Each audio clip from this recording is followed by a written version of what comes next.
ജില്ലയിൽ തുടർന്ന ശക്തമായ മഴയിൽ തുടർന്ന് മീനച്ചിലാറ്റിലെ ജലനിരപ്പ് ഉയർന്നു. കഴിഞ്ഞ 2 ദിവസത്തിനിടെ ആറ്റിലെ ജലനിരപ്പ് 4 അടി ഉയർന്നതായി അധികൃതർ അറിയിച്ചു. ഇതോടെ തീരപ്രദേശങ്ങളിൽ താമസിക്കുന്നവർക്കും താഴ്ന്ന പ്രദേശങ്ങളിലുള്ളവർക്കും ജാഗ്രതാ നിർദ്ദേശം നൽകി.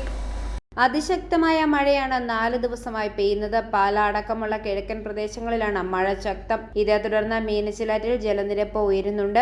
സംസ്ഥാന ദുരന്ത നിവാരണ അതോറിറ്റി മഴക്കാല മുന്നറിയിപ്പ് പുറപ്പെടുവിച്ച സാഹചര്യത്തിൽ നദീതീരങ്ങളിലുള്ളവർ അതീവ ജാഗ്രത പാലിക്കണമെന്ന് അധികൃതർ ആവശ്യപ്പെട്ടു. മഴ തുടർന്നാൽ ജലനിരപ്പ് വീണ്ടും ഉയരാൻ സാധ്യതയുമുണ്ട്. ആറ്റിലിറങ്ങുന്നതും മീൻപിടുത്തം, കുളിക്കൽ തുടങ്ങിയ പ്രവർത്തനങ്ങളും ഒഴിവാക്കണമെന്നും നിർദ്ദേശമുണ്ട്. തീരദേശ പ്രദേശങ്ങളിലെ ജനങ്ങൾ ഔദ്യോഗിക മുന്നറിയിപ്പോൾ ശ്രദ്ധിക്കുകയും അടിയന്തര സാഹചര്യമുണ്ടായാൽ തദ്ദേശ സ്വയംഭരണ സ്ഥാപനങ്ങളുടെയും ദുരന്ത നിവാരണ വിഭാഗത്തിന്റെയും നിർദ്ദേശങ്ങൾ പാലിക്കുകയും വേണമെന്നും അധികൃതർ അഭ്യർത്ഥിച്ചു. മഴ ശക്തമായി തുടരുന്ന സാഹചര്യത്തിൽ മണ്ണിടിച്ചിൽ സാധ്യതയുള്ള പ്രദേശങ്ങളിലെയും താഴ്ന്ന മേഖലകളിലെയും ജനങ്ങൾ പ്രത്യേകം ജാഗ്രത പുലർത്തണമെന്നും മുന്നറിയിപ്പിൽ പറയുന്നുണ്ട്. ഐഫോറിയ ന്യൂസ്, പാല.